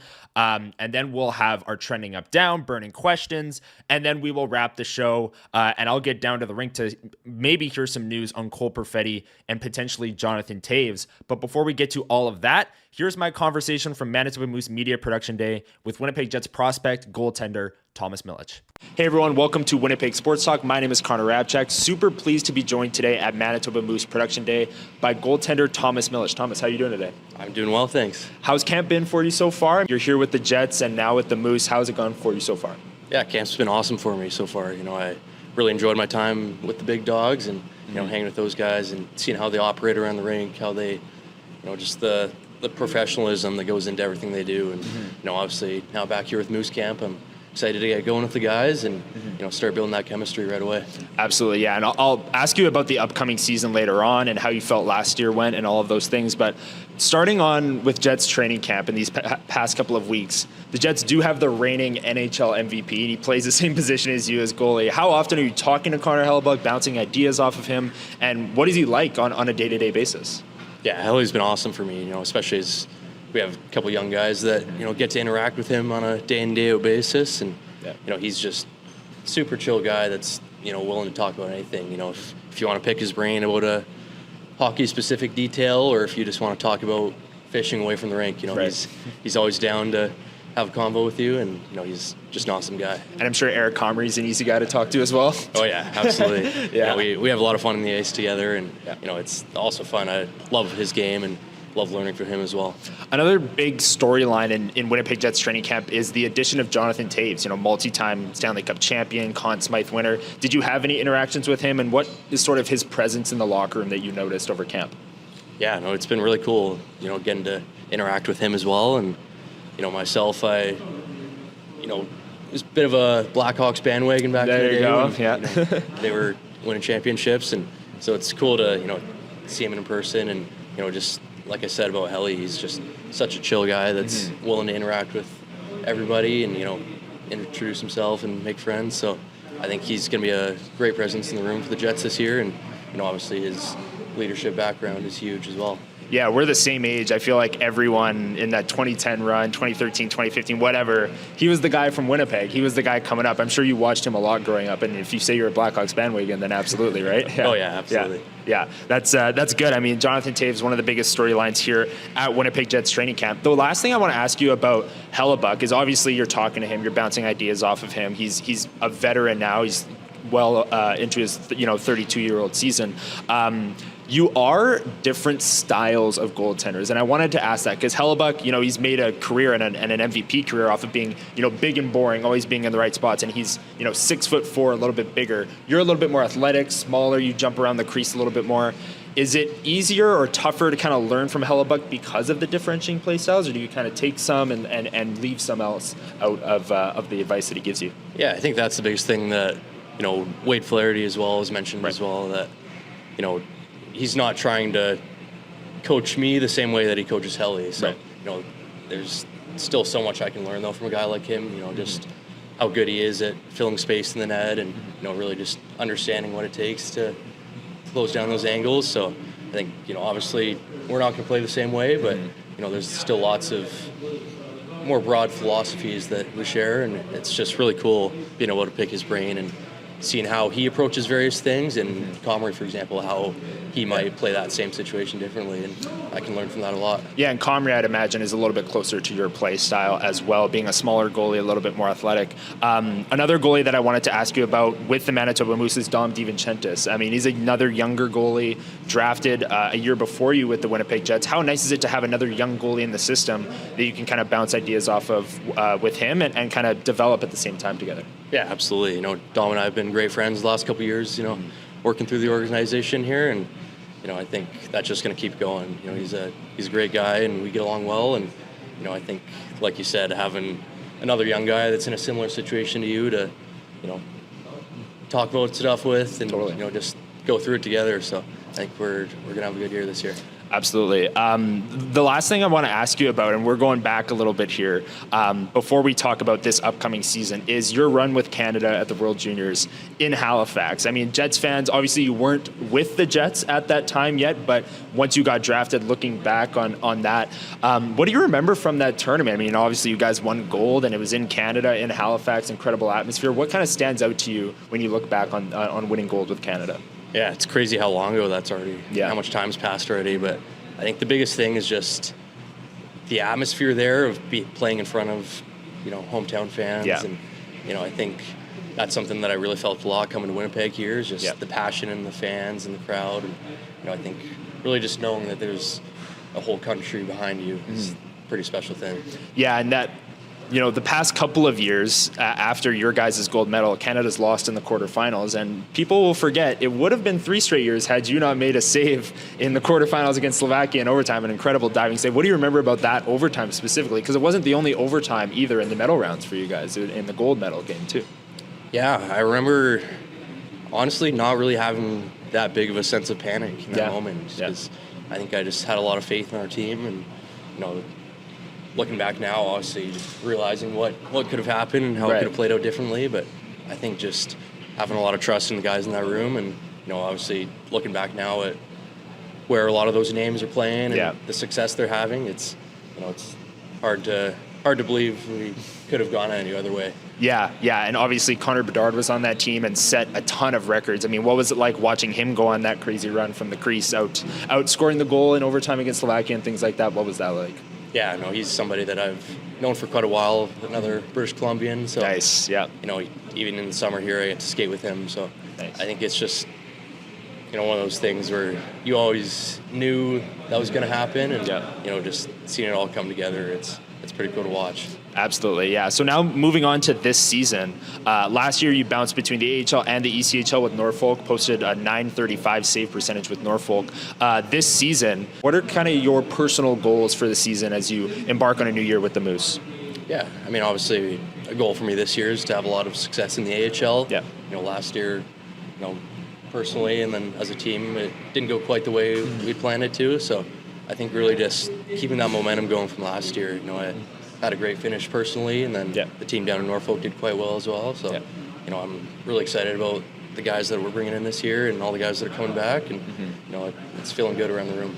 And I've asked a few of the other guys today about the balance. You mentioned some of the veterans there, and some of the younger players like Colby Barlow, Braden Yeager are making their pro leap. You add that in with veterans like Samuel Fagamo, Philip DiGiuseppe, Jared Anderson-Dolan. Do you feel like the team has a good balance of good veteran presence and those young players that will come along as the season goes on? Yeah, absolutely. I think that's huge for a team to have a good balance like that. Like you said, the younger guys, they're just getting into it. They're excited to, take on the pro journey. And of course, the more veteran guys as well that, can guide them in the right direction. So I think it's going to be great for us. And, just seeing the vibe around the room has been really good lately. So I'm excited to see where that goes. What's some of the talk around the room? I know the Jets, they're big into fantasy football. Do you, what is the talk around the Moose? Is it NFL? What dominates discussion in the room? Yeah, it's a little all over the map. It's not one thing necessarily, but a handful of us from last year have a fantasy league going. There you go. Yeah, that gets talked about quite a bit. How'd you do in the fantasy league? I think I'm 4-1 right now. Oh, there you go. Not bad. Good start. There you go. There you go. Okay, the last one I have for you today is just you guys talk about bouncing back from last year. How key is a strong start to the season, really hitting the ground running in the first couple of months here to avenging what was a down year last year and hopefully a better year this year? Yeah, I think it's huge. It's something that you want to start off on the right foot no matter what you're doing. And, I think this year there's a lot of confidence in the room for having a start like that. And, even if, things don't go perfectly, I think, there's a lot of resiliency in this group that, we can turn anything around. Well, thank you so much, Thomas, for taking the time. Best of luck this season. Of course, really appreciate it. Thank you very much. So there it is. Thomas Militch, Winnipeg Jets, Manitoba Moose goaltender, drafted late a few years ago. Talked about that run with Canada, a crazy one with Connor Bedard in Halifax. And Scott Wheeler brought up in his interview that if Thomas Militch hadn't made that save in overtime against Slovakia, we'd be talking about 3 straight quarterfinals losses for Canada at the World Junior Championship. But we have Thomas Militch to thank for that. All the best to him and Colby Barlow in this upcoming season for the Manitoba Moose list. And we'll have more interviews next weekend as well. But a big thanks to Colby and Thomas for taking the time. Yeah, no, it was fantastic to get to hear from them on that. So it's shout out to them. And I loved hearing from Thomas Militch about the different perspectives he had of working with the different goalies and goalie coaches and all that sort of stuff, of balancing, you don't have to be exactly like each other, but finding ways to work on your skills and improve in the areas that you need to improve in, but also turn your biggest strengths into your competitive advantage, right? Yeah, absolutely. That was one thing that I did really want to ask him, was the differentiating play styles of Hrabchak versus Militch, because yes, Hrabchak is an MVP and you obviously want to pick that guy's brain, but Connor Hrabchak's 6'5" and is always in the right position, or 6'4" and always in the right spot. Thomas Militch isn't. He's more athletic, jumps around the crease. So I thought he had a great answer in that. And Wade Flaherty, of course, does a great job, as we know. I mean, he. I was gonna say also the sky's blue. Like, my God. Yeah. As we know, he does a great job with goaltenders. So great insight there from Thomas Militch and Colby Barlow. Let's move on to our segments, and we are so excited to have Chuds Powersports on board with us here at Winnipeg Sports Talk and WST Sunday Live, and they are sponsoring our Chuds Powersports Power Poll. Now, I'll get to that in just a moment, but Chuds Powersports, the website is just so incredibly extensive. Our WST Sunday Live Power Poll is brought to you by Chuds Powersports, Manitoba's premier power sports superstore. Chuds features the best in ATVs, snowmobiles, boats, RVs, ice houses. There is so much here at Chuds Powersports in Gimli and on their website. You can check it out right here on the screen behind me. They have so much there on the website, in addition to massive parts department for all your needs. You're always welcome at Chuds Powersports, serving Manitoba for almost 80 years, or over 80 years, almost 90 years, I should say, almost into their 9th decade. So they've been around quite a while, and they have so much here. My family's big campers, and even we haven't seen half the stuff that they have on their website and in Gimli. So pop by and see them in Gimli at the corner of Highway 8 and 231. And if you can't pop by to Gimli, go check them out at chudspowersports.com for their website. And yeah, I mean, just look behind me here. There is so much here. Super, super pumped to have Chuds on board with us. And Lyss, that brings us to our Chuds Powersports Power Poll, which is a brand new segment on WST Sunday Live. And I will say, next weekend, we're going to be ranking Winnipeg Jets goal songs, and I can't wait for that, because we've done that the past number of years. We'll know the goal songs next weekend, so that'll be great. But this weekend, we ranked our consensus between the two of us, top 5 teams in the Western Conference. So here it is. We got the Dallas Stars at 1, Vegas Golden Knights at 2, Colorado Avalanche at 3, Edmonton Oilers at 4, and despite all the injuries, the Winnipeg Jets slot in at number 5 after winning the West last season. Lyss, your thoughts on our Chuds Powersports Power Poll, our first one of the season? Yeah, I think I'm feeling pretty good about Dallas being up there. I really like that group, and I think that last year, the question marks that I had around them going into the playoffs, they really kind of shut me down with that, right? Like, I had them as a first round exit because I had some question marks about some of their variables that really proved to be huge positive difference makers for them. So I think that going into this regular season, they're going to be really fantastic. Mm-hmm. And then kind of in the same vein of the Central Division, I think Colorado's got a lot of really great pieces as well. I think the wheels are falling off. I think that we've seen the best of what we're going to see from the Colorado Avalanche, but they just have such a high floor in terms of what their team is capable of doing. And then I can't in good conscience take the President's Trophy winning team from winning the entire league down to like a wild card spot, but the Winnipeg Jets sneaking in at number 5 is maybe just doing some service to us and our listenership. But then Vegas and Edmonton, I think, once again are the best teams in the West, or pardon me, in the Pacific.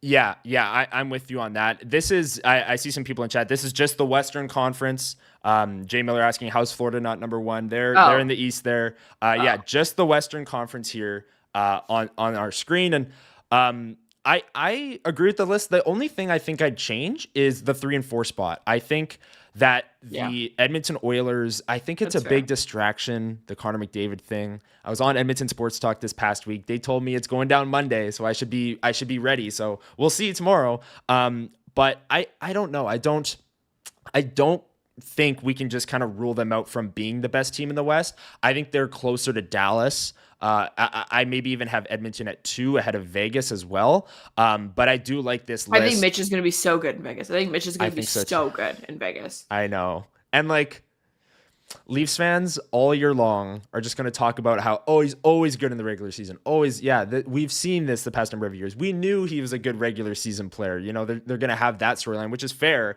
But then I think Mitch is also going to be good in the playoffs, like sneaky good. Like I just think he's going to go to Vegas. He's going to have the pressure off of him and he's just going to tear it up. And I think, you know, people in Toronto might be surprised, but I mean, they've watched him more than anyone, so maybe they shouldn't be. But it's all about changing that regular season play into postseason play. But yeah, I like this list for our first ever Chuds Powersports Power Poll. Dallas, Vegas, Colorado, Edmonton, Winnipeg. We can update this as the season goes on too with our top 5 teams in the Western Conference. Let's get to our next segment list. We got to rip through them here. We had so many great guests on the show that we're going way long. I did warn people off the top that we would be going long today. But our next segment is Trending Up Down. This is the segment where we pick one Winnipeg Jet who has trended up or down over the past week of play. Now, we actually have games to talk about now. The regular season is coming up. Drop your picks in the chat down below for Trending Up, Trending Down. Lyss, what do you got today? Start maybe with Trending Up. Yeah, I'm going to give my Trending Up pick to Brad Lambert, which is a little bit of a weird one. I think a lot of people have been really dogging on him during camp. I know Colby Barlow had a good camp, so people are talking about him. Nikita Chibrikov is really fun to watch. And I think Brad Lambert has improved by my eye in a lot of the ways that I wanted him to. He looks a lot more poised and controlled out there, which I think is a really, really good thing, you know, and not at the expense of his world-class speed and not at the expense of his world-class puck carrying and all these different things. So I think that with some of the injuries that have started to plague the Winnipeg Jets, whether it be the fact that Cole Perfetti is a top 6 player, which is a spot that Brad Lambert would likely need to enter the lineup in order to have success, as well as Jonathan Toews having some question marks around him because Brad Lambert has also been playing some center. I think there's maybe some potential for him to be a guy who slots into the lineup depending on how Scott Arniel responds to questions about Jonathan Toews and Cole Perfetti this morning. And I think that people have been pretty hard on him, but I actually am liking what I'm seeing from Brad Lambert. I think he's been looking pretty good the last couple weeks. I'm happy with him. So I think I'm going to give him my pick and see if maybe that there's something to some NHL games in his future. Who knows? Who's to say? Yeah, I agree with that pick. I do see a lot of people in chat saying Parker Ford. I want to, use that as my second pick if I can. But my pick for Trending Up is Gustav Nyquist, because this is another player that people were and still are a little, hesitant to believe in as a second line replacement, fill-in option, middle six, kind of productive winger, if you will. And I thought he's gotten better as camp has gone on. And in this past game, Friday night against the Calgary Flames, he had a goal and an assist, and the Jets were down Perfetti, already without Jonathan Toews. And I thought he looked great. He was generating offense. He was, he's not a burner. He's not a Nikolai Ehlers type, but he's a much, a slower player, but more cerebral, makes great passes, is in the right spots. And I think that he has some sneaky potential to be a solid offensive fill-in in the middle six. And I really thought that he played well on Friday night, which I maybe couldn't say earlier in the preseason. I thought it took him a few games to get going here, but I'm excited to see what he can do in the regular season as well. So I'm going to take Gustav Nyquist. Trending up. What do you got for trending down, Lyss?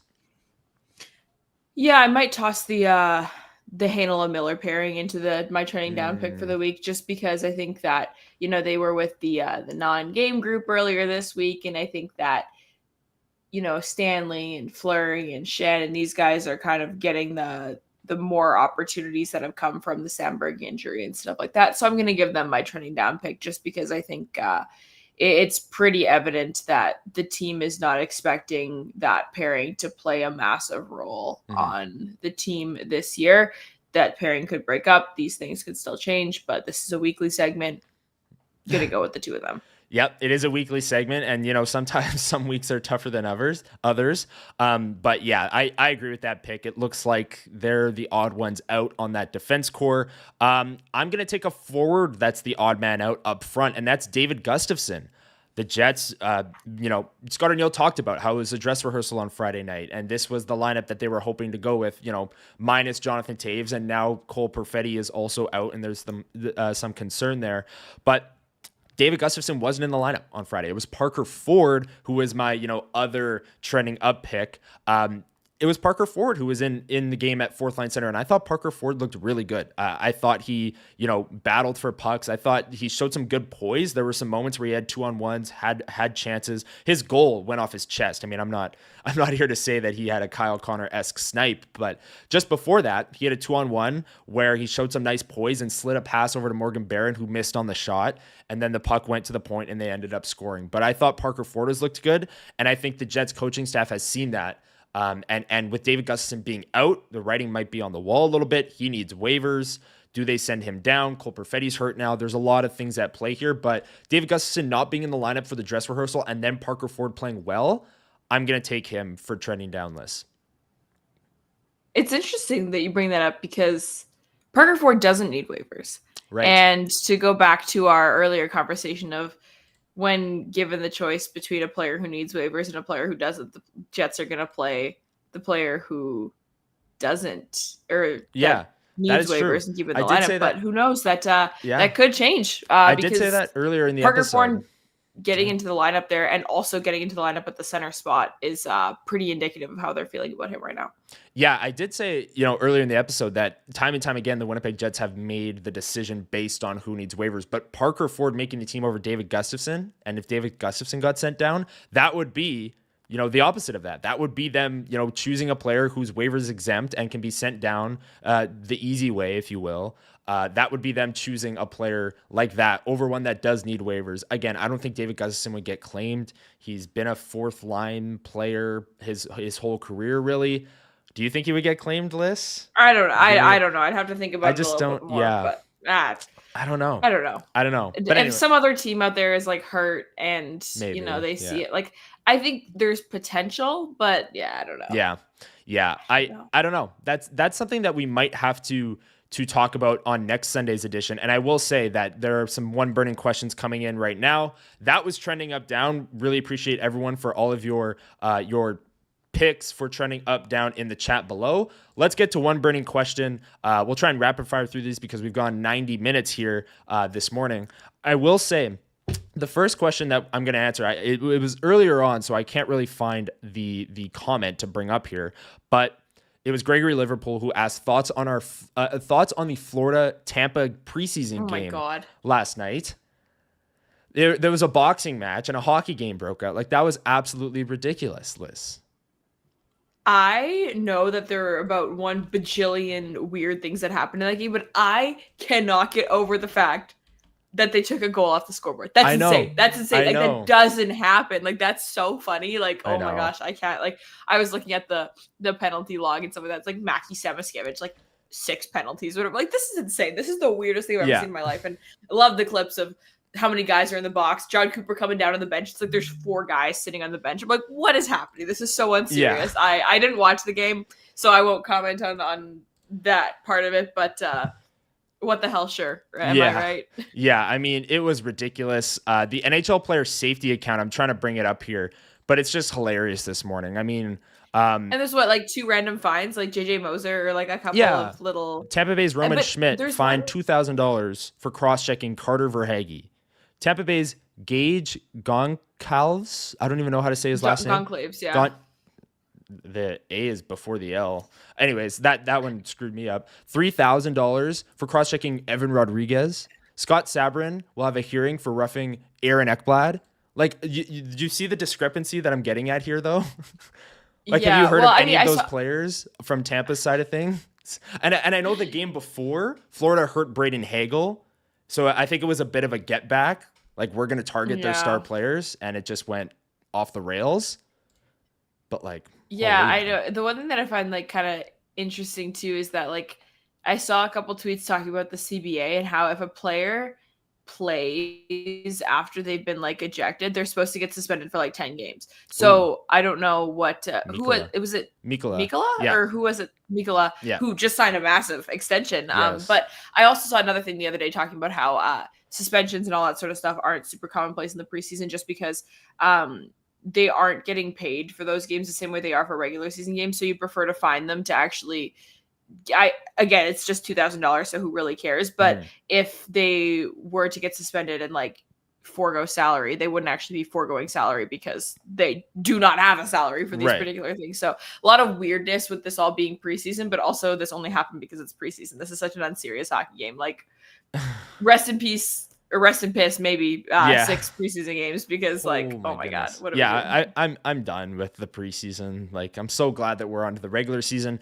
Next question here is from Wesley. Who's gonna have the best rookie pro season with the Moose? So there's Colby Barlow, Braden Yeager, Jacob Julian, all making their pro leap rookie debuts in the AHL. We just caught up with Colby Barlow earlier on in this episode. Lyss, who do you think has the best rookie pro season with the Manitoba Moose this year? Maybe I'll give it to my boy then. Maybe I'll give it to Colby Barlow just because I think that in general, he and Braden Yeager have both higher floors and higher ceilings than Jacob Julian. Or maybe not floor for Colby, but who's to say? I think that there's a lot of potential for them to have really good years. And Braden Yeager has always been a little bit more of a supporting cast member. You can think about his experience in the WHL, some of the seasons he played there, and like Denton Matejchuk was one of the best players that played with him. And Denton Matejchuk was the one who was flashy and had all these amazing accolades and all these different things. And Braden Yeager made Denton Matejchuk better. I stand by that for sure. And I think Denton Matejchuk would say the same thing. But it's not as reflected in maybe Braden Yeager's point totals or all those different things, right? Sure. So I think that the two of them are probably going to play together. But in terms of who is going to be garnering attention for it, who's going to have the, 40 goals as a young kid, Colby Barlow-esque vibe. Like, I think Colby Barlow is going to be the one that's going to have the most impressive stat line, score sheet, whatever. So I'm going to give it to Colby. Okay, nice.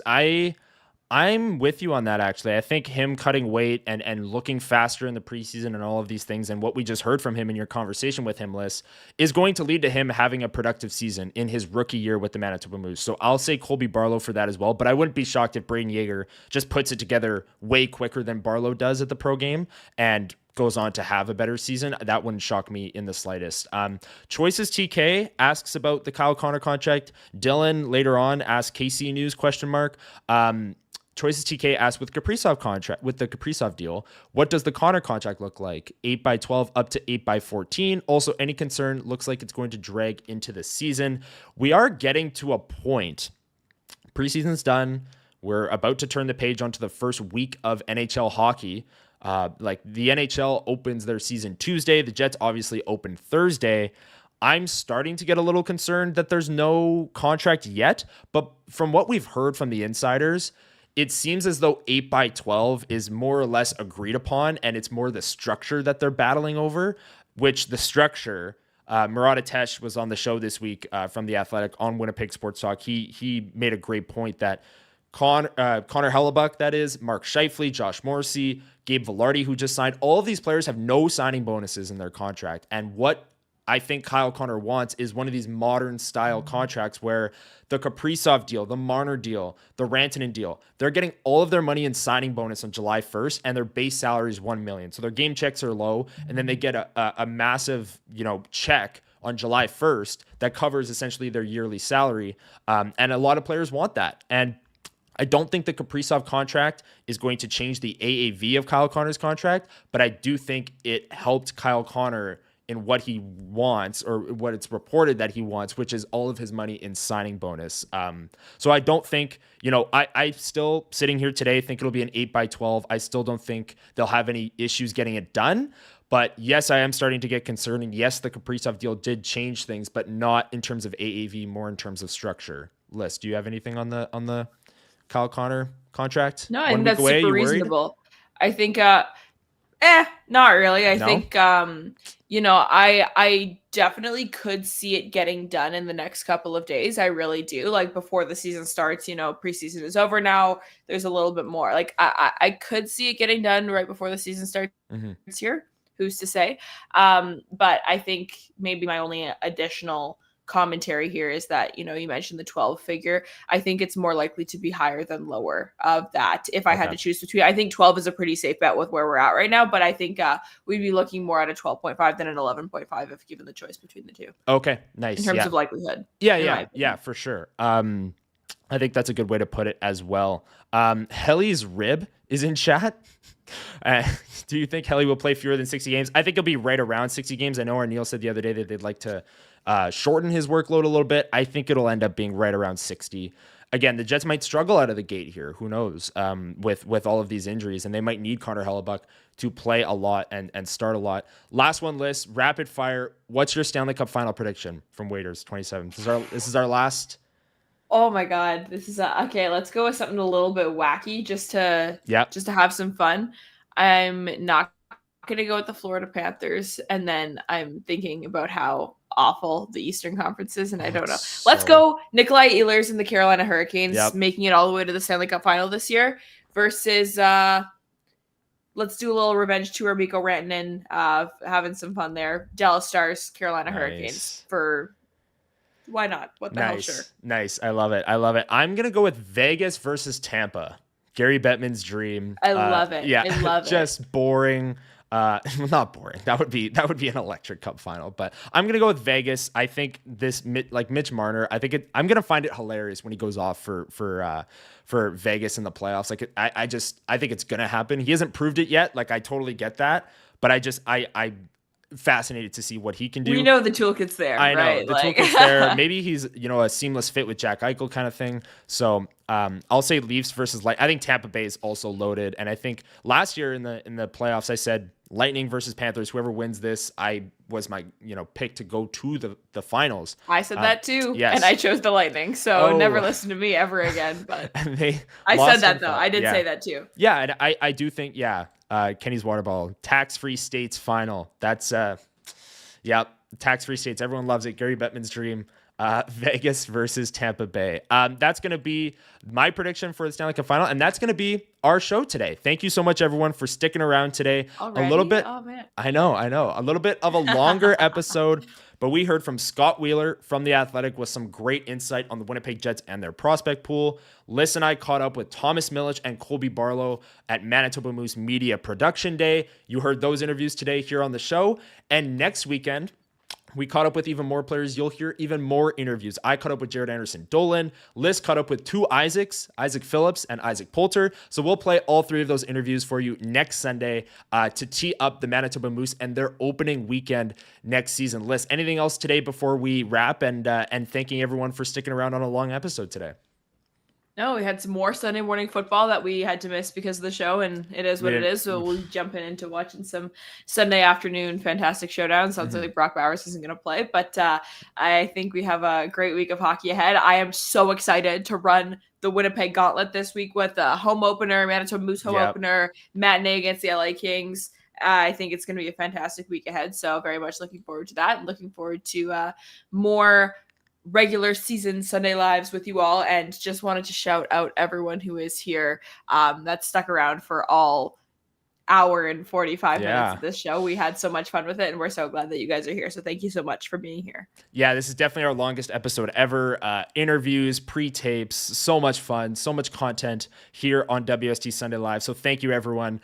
From Lyss Houde, I'm Connor Hrabchak. Thanks so much for watching the stream. If you enjoyed it, make sure you hit the like button, hit that subscribe and the notification bell so you don't miss every time we go live on WST Sunday Live at 9 a.m. Thank you once again to Chuds Powersports for sponsoring today's episode and the Chuds Powersports Power Poll. Super excited to have them on board and to have some fun with that Power Poll going forward. So enjoy the football today, everyone. Stay glued to @SportsTalkWPG for injury news on the Winnipeg Jets. And Lyss and I will be back next Sunday with the latest edition of WST Sunday Live. Have a good one, everyone.